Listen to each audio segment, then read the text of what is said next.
You think you know your body, you think you understand how it works, how it keeps you safe, how it builds your reality.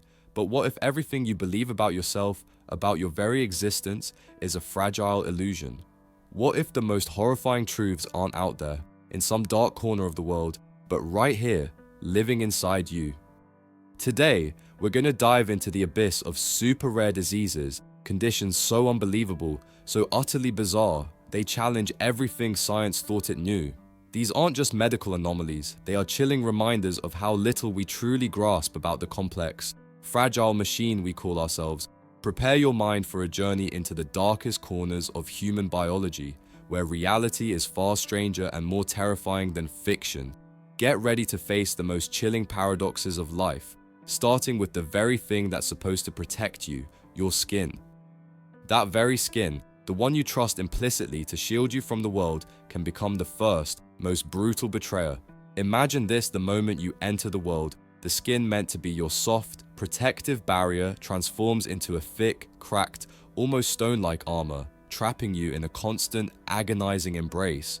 What if the very fabric of your being, your largest organ, instead of safeguarding you, became a living torture device, imprisoning you from your first breath? This is the grim reality of Harlequin Ichthyosis, a devastating genetic disorder affecting an astonishingly rare 1 in 100,000 newborns. For these infants, merely surviving the first year is a monumental battle, with only about a third making it past that critical threshold. To live beyond childhood, to reach adulthood like Nelly Shaheen, is not just defying odds, it's rewriting the very script of a medical possibility. From the outside, the visual is arresting, almost unbearable. Babies born with Harlequin Ichthyosis are encased in incredibly thick, tight skin that often appears as large, diamond-shaped plates, separated by deep, red fissures. This isn't just a rash, it's a profound systemic failure of the body's most vital outer layer. The skin is supposed to keep moisture in and harmful things out, but with Harlequin Ichthyosis, this delicate balance is shattered. The skin grows too fast and too thick, yet it's also incredibly fragile and dysfunctional. It cannot regulate body temperature, making infants vulnerable to dangerous overheating or chilling. It cannot prevent water loss, leading to severe dehydration. The immense tension on their skin distorts their delicate features. Eyelids can be pulled inside out, making it impossible to close their eyes, leaving them vulnerable to infection and damage. Lips are often stretched, making feeding incredibly difficult, and ears can be flattened or fused. Even the simplest movements, like breathing or moving a limb, become a struggle against a rigid, unyielding cage of their own flesh. These deep cracks aren't merely cosmetic, they are open wounds, gateways for bacteria and viruses to invade, turning simple infections into life-threatening emergencies. The constant pain and discomfort are unimaginable. Every touch, every shift, every breath is a reminder of their body's cruel betrayal. This condition doesn't just challenge our understanding of resilience, it forces us to confront the terrifying fragility of life itself. If the skin, our primary defense, can become such a relentless adversary, what other horrors might lie within? If the skin, our primary defense, can become such a relentless adversary, what other horrors might lie within? What if the betrayal wasn't just skin deep, but stemmed from the very core of your consciousness? From the organ that defines your very existence. This is a deep dive into the nightmare of a brain turned against itself. If the agony of a skin that becomes your prison is a physical torment, then what unspeakable horror awaits when your own brain betrays you, systematically stripping away the most fundamental human need, sleep, transforming life into an endless, waking torment. This is a conscious nightmare no one would ever wish to experience. A descent into madness witnessed with terrifying clarity. Imagine, if you dare, a scenario where your brain simply forgets how to sleep. What if every night, instead of slipping into the restorative embrace of slumber, you find yourself tethered to an inescapable, agonizing wakefulness? What if you are forced to endure the rest of your life in a state of perpetual, tortured lucidity, watching your body and mind progressively disintegrate with no hope of reprieve, no escape from the relentless march towards an inevitably gruesome end? This is the grim, unyielding truth of fatal familial insomnia FFI, an unimaginably rare genetic prion disease that typically casts its dark shadow in middle age. Once symptoms manifest, the average patient is condemned to a living hell lasting a mere 7 to 36 months. They are trapped in an unending nightmare, fully conscious, yet utterly deprived of sleep, witnessing a horrifying cascade of physical and mental deterioration that inexorably leads to death. The mechanism is chillingly simple yet devastatingly complex. A rogue protein, a prion, misfolds within the brain, creating tiny, destructive holes in the thalamus, the very gateway responsible for regulating sleep and wakefulness. This isn't just a lack of sleep, it's a systemic demolition of the brain's ability to maintain consciousness and lucidity. In the initial stages, the struggle is subtle, a creeping difficulty falling asleep, an unsettling feeling of unease. But soon, the whispers become screams. Sleep becomes an impossible luxury, replaced by a profound, agonizing insomnia that consumes every minute of every day. As the disease progresses, the victim's world twists into a grotesque distortion. Exhaustion transcends mere fatigue, becoming a crushing weight that makes even the simplest thought an impossible burden. Hallucinations begin to emerge, blurring the lines between waking reality and a terrifying dreamscape. Paranoia takes root, planting seeds of distrust and fear. Muscle control falters, leading to tremors and difficulty coordinating movements. The mind, once sharp, unravels into a state of acute confusion and, eventually, profound dementia. Yet, through it all, a horrifying lucidity often persists. The individual is often acutely aware of their own rapid decline, a prisoner within their own decaying mind and body. There is no cure, no respite, only the agonizing, conscious journey towards an inevitable oblivion, proving that sometimes the most terrifying enemies are those that destroy us from within, stealing our very sanity and the most basic comfort of all, a peaceful night's sleep. If the agony of a brain systematically stripping away the fundamental need for sleep is an unspeakable horror, imagine a nightmare where sacred cultural rituals themselves become the insidious gateway to a disease that not only obliterates the brain, but strips away all control, all dignity, transforming you into a mere shell of your former self. This conscious descent into oblivion, witnessed with terrifying clarity, is perhaps still not as chilling as confronting the horrifying truth that, sometimes, human customs become their own most grotesque predator. An even more ancient, visceral terror surfaces when we consider a different kind of betrayal, one born not from a genetic fluke deep within our being, but from a profound act of cultural reverence. What ethical line becomes irrevocably blurred when the searing pain of loss pushes people to consume the flesh of their own kin, only to unwittingly invite into their bodies a monstrous disease that systematically annihilates their brain and their very humanity? This is the grim, unsettling legacy of Kuru Disease, a degenerative neurological horror that ravaged the Fore tribe of Papua New Guinea. Between the 1950s and 1960s, it claimed over 2,500 lives, predominantly women and children. The devastating irony lay in their traditions in a deeply rooted funeral ritual. They consumed the brain tissue of their deceased loved ones as an act of profound respect and mourning.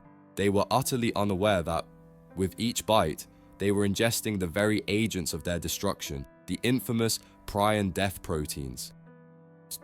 Kuru, meaning to tremble or to shiver in the Fore language, was often referred to by outsiders as the laughing sickness due to the pathological bursts of inappropriate laughter some victims exhibited. But there was nothing humorous about it. The disease, like fatal familial insomnia, is caused by misfolded prion proteins, which act like tiny, indestructible zombies, forcing other healthy proteins to misfold, creating microscopic holes and damage throughout the brain, particularly in the cerebellum, the region responsible for coordination and balance. The progression of Kuru was agonizingly predictable. It began subtly, with an unsteady gait, a slight tremor in the hands, a general feeling of malaise. Soon, however, the tremors intensified, affecting the entire body, making it impossible to walk without support, then impossible to stand. The victim's speech slurred, their movements became jerky and uncoordinated, a horrifying spectacle of the body turning against itself. As the disease advanced, they lost control over their emotions, experiencing the aforementioned fits of laughter or sudden, uncontrollable weeping. Cognitive functions slowly eroded, leading to memory loss and, eventually, profound dementia. Yet, similar to FFI, there were often periods of agonizing lucidity where the victims were fully aware of their terrifying decline, unable to feed themselves, swallow, or even sit upright. They were left in a state of utter helplessness, completely reliant on others until the disease inevitably claimed them, usually within 6 to 12 months of the first symptoms. The Kuru epidemic starkly illuminated a chilling truth that sometimes the most profound and sacred human connections, when misunderstood, can unlock a terrifying mechanism of self-destruction. From the insidious march of those zombie proteins consuming the very essence of the mind, we plunge into another paradox, one perhaps even more unsettling. What happens when your own brain, without any external threat, constructs a reality where you simply cease to exist, where the very sensation of being alive vanishes? Let's confront the chilling truth sometimes. The greatest enemy lies not in external threats or corrupted proteins, but deep within the labyrinth of our own minds, forging a prison of pure, terrifying non-existence. What does it mean to be alive when your own brain vehemently insists you are dead, that you do not exist, and that this world itself is nothing more than a hollow, ephemeral illusion? This is the harrowing abyss of Cotard's delusion, often chillingly referred to as walking corpse syndrome. It's a rare psychiatric disorder, estimated to affect around 0.5% of the population, where individuals suffer from the terrifying conviction that they are dead, or that parts of their body, their organs, blood, or even their brain have vanished. Imagine waking each day not with the dawn, but with the unshakable certainty that you are a cadaver, that your heart no longer beats, your blood no longer flows, your stomach no longer digests. Patients with Cotards may insist they have no brain at all, that they are nothing but an empty shell, a ghost lingering without purpose. This profound sense of non-existence can lead to severe apathy, a complete withdrawal from life. As why would a dead person need to eat, drink, or interact with the living some, paradoxically, might believe they are immortal, condemned to an eternal state of undeath, unable to truly die despite being dead? Consider the unsettling case of a patient in Scotland who was utterly convinced he had died and had no brain. His only comfort, he believed, would be to lie in a morgue alongside other deceased individuals, a testament to the profound and deeply personal reality this delusion creates. This isn't just a fleeting thought or a metaphor, it's a visceral, lived experience that reshapes their entire perception of self and reality. They might stop eating, believing they no longer need sustenance, or avoid conversation, feeling they have nothing left to say as a non-entity. The struggle to reconcile this internal deadness with the external world of the living creates an unbearable psychological burden, a chilling reminder that our most fundamental understanding of existence can be shattered from within. If being convinced that you're already dead is a terrifying experience, an internal battle to reconcile the death within with the living world outside, then what happens when the world around you, everything you see and hear, is not real, no longer stable or objective? This is not a dream, nor a horror movie. This is the distorted reality faced every day by those who suffer from Alice in Wonderland syndrome. Are you ready to confront the truth that sometimes our eyes deceive us, distorting even the most basic aspects of size, shape, and distance? What would happen if every morning you woke up to a world warped as if you had stepped into a funhouse mirror, where everything randomly shifts in size and shape, leaving you lost within your own reality? Alice in Wonderland syndrome, also known as Todd syndrome, is a rare neurological disorder in which visual perception, auditory perception, and even the sense of time become strangely distorted. Imagine looking at your own hand and suddenly it appears twice as large, or your legs stretch unnaturally long as if you're walking on stilts. Or worse, your loved ones and friends may, in a fleeting moment, shrink into tiny, distant figures or grow monstrously large to the point of fear. This is not a simple hallucination, it is a malfunction in how the brain processes sensory information, causing the size, shape, and even the distance of surrounding objects to become abnormal. For those who suffer from it, a familiar room can suddenly shrink into a cramped box or expand into an endless space. Time may pass in a flash or stretch unbearably long, creating a profound sense of confusion and fear when one can no longer trust their own experience. These distortions often appear suddenly and may last from several minutes to several hours, turning daily life into an unending journey through an unpredictable world filled with warped images and strange sounds. This syndrome is most common in children and adolescents, with an estimated 15–20% of people who have a history of migraines experiencing it. However, it can also be triggered by viral infections such as the Epstein-Barr virus or by other neurological conditions like epilepsy. Regardless of the cause, the existence of Alice in Wonderland syndrome is a chilling reminder that the reality we have trusted all our lives can be easily bent and distorted from within our own brains, leaving us lost in a world we no longer recognize. If being convinced that you're already dead is a horrifying experience, an internal struggle to reconcile the death inside you with the living world outside, and if the world around you can warp into an unbelievable reality, then what happens when your very body, bit by bit, turns into a living stone statue, trapping you from within from distortions of perception? We now move to an illness that challenges the very limits of biology, the Stone Man syndrome. Prepare to shudder at the image of a body turning itself into stone, a fate so extreme that even mythology can barely imagine it. What is more terrifying than being trapped inside a body that no longer obeys you? It is when your own body turns into a living tomb, when muscles and tendons turn to stone, locking you inside an eternal statue fully conscious, yet unable to move. This is not a metaphor or a fairy tale. This is the brutal reality of Fibrodysplasia Ossificans Progressiva, or FOP, an extremely rare genetic disorder in which the body creates a second, unwanted skeleton, crushing the original one, turning every movement into pain, and eventually into permanent immobility. Imagine that from the moment you're born, you already carry a distinctive sign, a malformed big toe. It may be the first warning, though few understand its terrifying significance. Later, painful swellings appear on the shoulders, neck, and back, places where only muscle and soft tissue should be. But beneath those swellings, a horrifying transformation begins. Instead of healing normally, your body begins producing new bone, muscles, tendons, ligaments, everything that helps you move, bend, and navigate the world slowly turns into bone. Every joint, every movement becomes locked, as if someone is pouring cement into every gap within your body. FOP is one of the rarest genetic diseases in the world, estimated to affect only 1 in 2 million people. It is caused by a mutation in the ACVR1 gene, a gene that plays a crucial role in regulating bone growth. But in those with FOP, this gene malfunctions, turning the body's normal repair mechanisms into a chaotic, uncontrollable bone-forming process. Even the slightest injury, a simple injection, a minor fall, or even a bruise can trigger this ossification process, permanently petrifying a part of the body and stripping away mobility.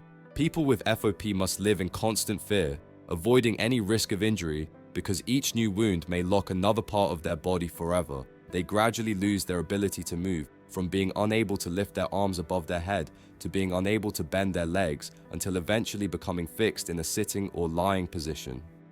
Most people with FOP do not live beyond age 40, as this second skeleton ultimately locks down vital organs or causes respiratory failure. This is a disease that modern medicine is still struggling to find an effective cure for, to free the souls trapped inside bodies that are slowly turning to stone. The helplessness of medicine in the face of this disorder is not only a personal tragedy, but also a chilling reminder of the limits we still face in the battle to unravel the deepest mysteries of the human body. If the limits of medicine are evident through the tragic fate of bodies turning to stone souls imprisoned inside their own living tombs, then now, imagine an even more horrifying betrayal when your skin, something meant to be soft and protective, begins to sprout rough, bark-like growths that transform you into a half-human, half-plant creature, a walking tree cursed by viruses and genetic glitches.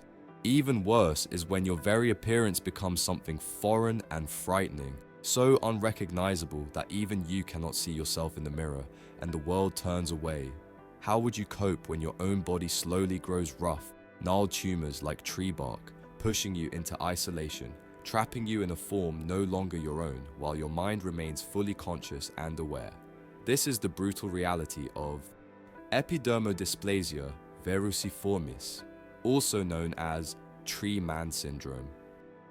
The name alone evokes a chilling image, shattering the belief that skin is meant to be smooth, the body's first line of defense. Unlike Stone Man syndrome, where bone forms silently inside the body, EV attacks the surface, transforming once ordinary skin into something foreign, prickly, and monstrous, as if an ancient curse had turned a human into a creature of wood. Ordinary warts grow uncontrollably, merging into massive, rough, grayish-brown tumors that look exactly like the bark of an ancient tree sprouting from the limbs. These growths do not stop at the hands and feet, they spread across the body, covering the face, distorting human features, making every movement heavy and painful. Each finger and toe can be completely engulfed, deforming the limbs and robbing victims of the ability to grasp, walk, or care for themselves. The root cause of EV lies in an extremely rare genetic defect that prevents the immune system from fighting off a very common virus, the human papillomavirus HPV. Normally, HPV causes only simple, treatable warts, but in people with EV, the gene mutation lets the virus run rampant, sending skin cells into uncontrolled overgrowth and producing massive tumors that relentlessly expand. It is a cruel combination of a flaw in the genetic code and a hidden viral enemy, creating a lifelong deforming sentence that science is still struggling to decipher. EV is extraordinarily rare, with only a few hundred documented cases worldwide. Among the most well-known is Dede Kozwara, the tree man of Indonesia. His life was a long chain of painful, hopeless surgeries. He underwent dozens of operations to remove kilograms of bark-like tumors, yet they kept growing back. Every removal brought a moment of fragile hope, only for new branches to sprout again, turning life into a cycle of pain, stripping away his ability to work, integrate with society, or even believe in the possibility of a normal life. His image, arms and legs burdened by heavy, bark-like masses remains the most vivid proof of the devastation this disease brings. Such extreme physical disfigurement is accompanied by deep emotional suffering. People with EV face stigma and social rejection, losing opportunities for education, employment, and human connection, condemned to live a lonely life inside a body that no longer resembles their own.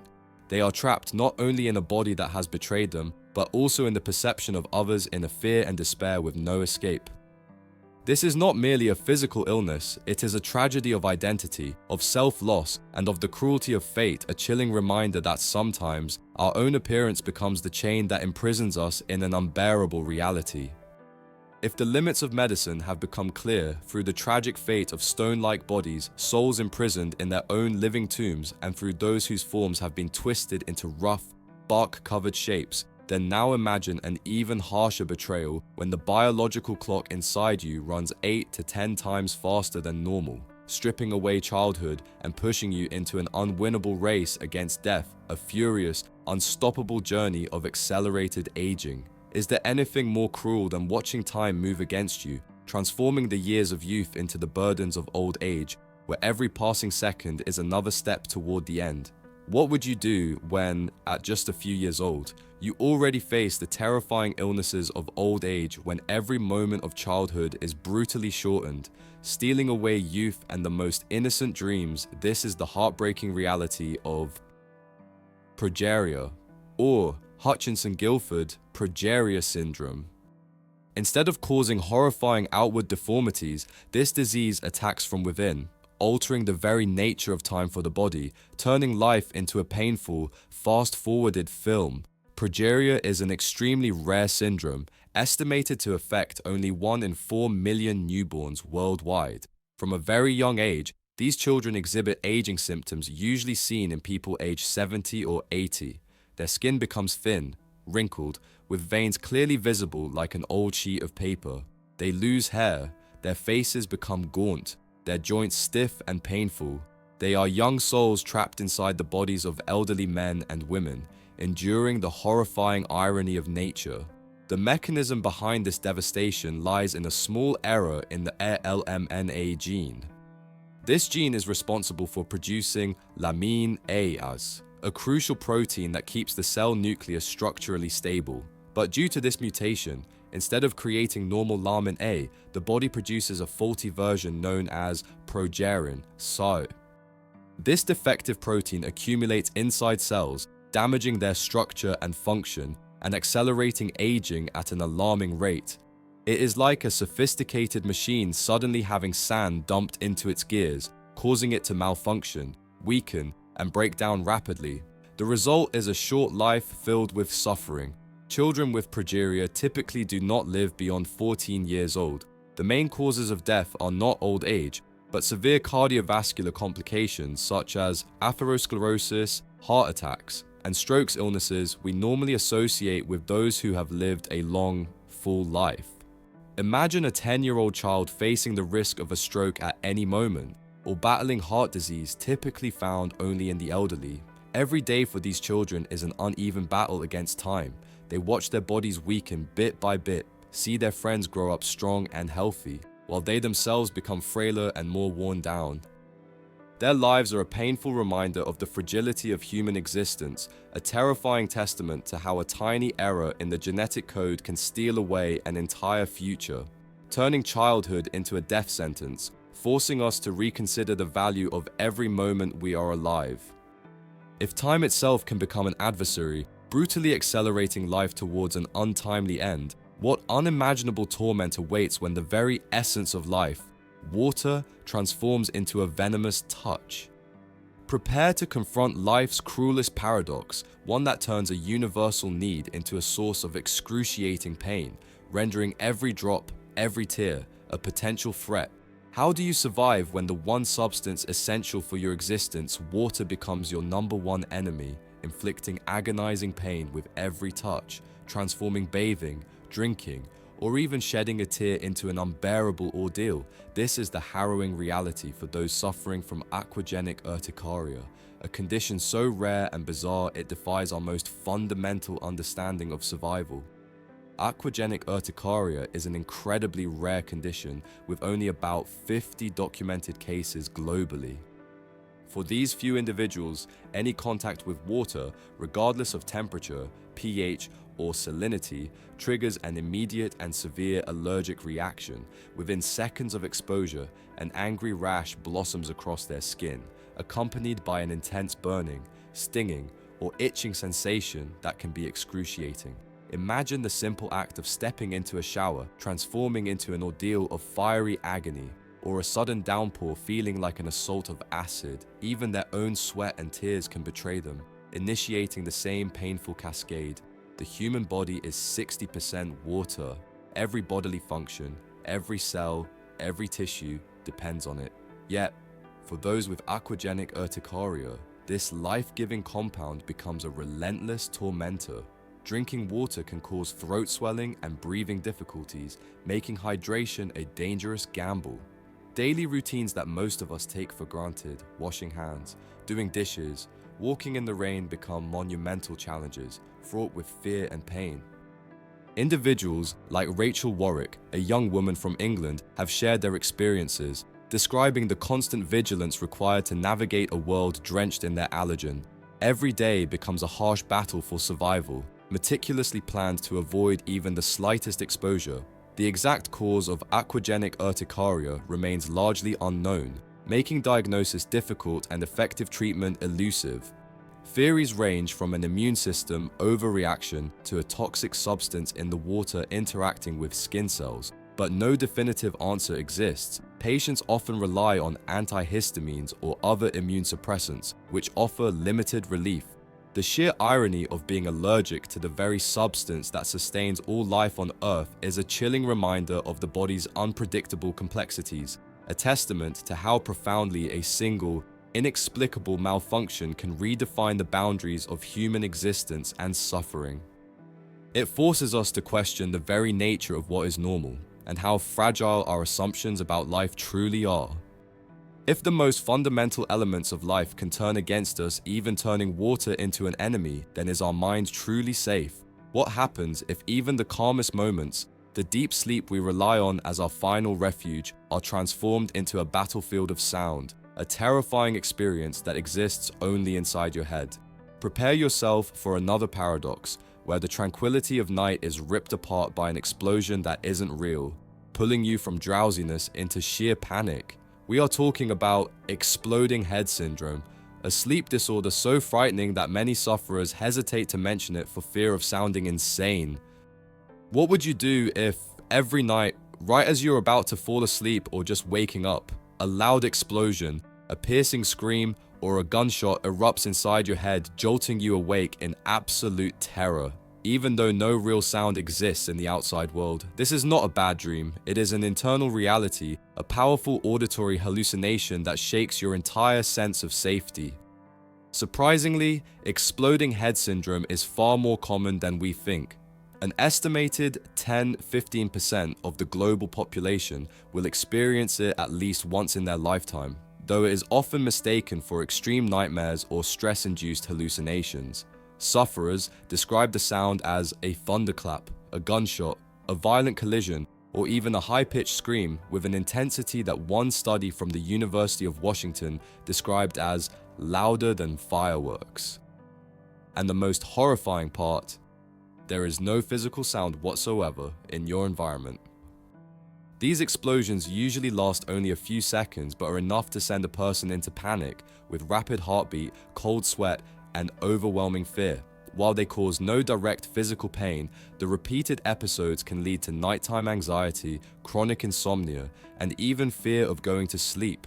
The mind, once the sanctuary of pleasant dreams, becomes a trap of sound, stripping away the most sacred form of peace. Science still has not fully decoded the exact cause of exploding head syndrome. Some theories suggest it may be related to the asynchronous shutdown of neural circuits in the brain as we transition from wakefulness to sleep. Instead of quieting gradually, a part of the brain momentarily activates the auditory neurons at full intensity. Stress, exhaustion, sleep deprivation, and even certain medications are believed to be contributing factors. It is a chilling reminder that deep within our brains, the place we assume is under control, lie mysteries capable of shattering our understanding of reality and safety. If water can turn into an enemy, and the brain can create sound nightmares in our sleep, then how many more mysteries must we confront within our own selves? If water can transform into an enemy, and our own mind can conjure terrifying auditory nightmares from the depths of sleep, then the chilling question of how many more mysteries reside within us is not merely rhetorical. It is a stark reminder of how little we truly grasp about the intricate, fragile machinery that defines our existence. These journeys into the extreme, from the skin that turns against its host to the mind that denies its own existence, from the body that gradually hardens to stone to the very water that scalds us, are more than just a parade of rare medical conditions. They are a brutal, undeniable testament to the incredible fragility and the boundless mystery that resides within every single one of us. Each case we've explored peels back another layer of our presumed understanding, forcing us to confront a terrifying truth: our sense of normalcy is a thin, delicate veil, easily torn by genetic error, rogue proteins, or the inexplicable twists of our own consciousness. Think of it, the very structures designed to protect us become instruments of torture.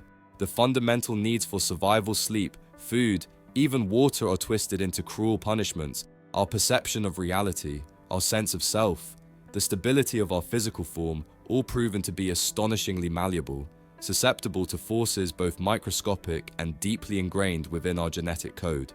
We walk through life assuming a certain order, a predictable internal landscape, but these stories rip apart that assumption, revealing a chaotic brilliance, a vulnerability that is both unsettling and profoundly humbling. The implications stretch far beyond the clinic. They challenge our philosophical anchors, urging us to reconsider what it truly means to be alive, to possess a body, to house a mind. How much more about ourselves remains undiscovered, lurking in the shadows of our biology and our psyche, waiting for a chance to emerge and redefine everything we thought we knew. These are not just diseases, they are existential questions made manifest, screaming silently from the deepest corners of human experience. As this unsettling journey concludes, I invite you to reflect on what you've witnessed. Which of these profound and disturbing conditions, the agony of the Harlequin skin, the endless torment of fatal familial insomnia, the ritualistic horror of Kuru, the chilling certainty of Cotard's Delusion, the distorted world of Alice, the petrifying progression of Fop, the bark-like growth of the tree man, the relentless march of Progeria, the burning touch of water, or the silent scream of exploding head syndrome has left the most indelible mark on your mind? Which one has pushed you to question the very limits of what it means to exist, to suffer, to survive? Share your thoughts, your fears, your own reflections on the human condition in the comments below. Your perspective adds another vital layer to this exploration, and if this deep dive into the extraordinary and the terrifying has compelled you to look differently at the world, then join me again. Stay with us as we continue to venture into the uncharted territories of the unknown, where the line between reality and nightmare blur, and where the human body and mind reveal their most astonishing and often most horrifying secrets. Because, as we've seen, the truth isn't just stranger than fiction, sometimes it's far more unsettling.